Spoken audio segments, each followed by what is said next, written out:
Hello guys, welcome to my channel. তো আজ থেকে আমি তোমাদেরকে এই চ্যানেলে প্রতিনিয়ত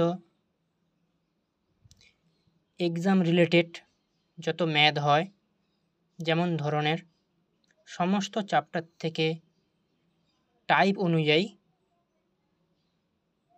আমি ম্যাথ করাবো। সো আজকে আমি প্রফিট অ্যান্ড লস থেকে একটা ম্যাথ নিয়ে এসেছি। সো ম্যাথটা হচ্ছে 2400 টাকায় একটি বস্তু বিক্রি করে 20% ক্ষতি হলো। 20% লাভে বস্তুটি বিক্রয়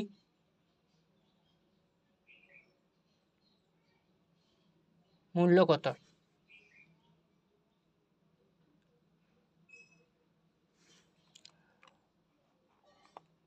অর্থাৎ এখানে বলতে চাইছে যে 2400 টাকায় একটি বস্তু বিক্রি করলে ওটা 20% লস হয়েছে।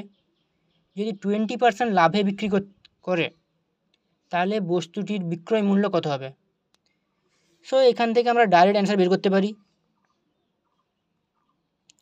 এখানে 2400 টাকাটা হচ্ছে 20% ক্ষতি ভ্যালু, অর্থাৎ 20% যদি ক্ষতি হয় তাহলে বস্তুর নিশ্চয়ই 80% বিক্রি হয়েছে, অর্থাৎ 80-তে। আর 20% লাভে বিক্রি করতে হলে তাহলে 100 টাকায় 20 টাকা লাভ, অর্থাৎ 120। সো এখান থেকে আমরা ডাইরেক্ট এসপি পেয়ে যাবো বস্তুটার, অর্থাৎ selling price. So selling price হচ্ছে 3600 টাকা, অর্থাৎ সেলিং প্রাইস হচ্ছে 3600 টাকা। তো option B is the correct answer.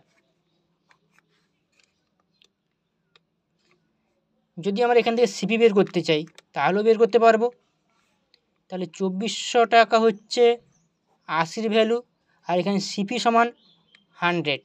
CP means cost price. So CP হচ্ছে 3000 টাকা। কিন্তু আমাদেরকে যেহেতু এখানে এসপি বের করতে বলেছে, তাই এসপি হচ্ছে 3600 টাকা। Thank you everyone.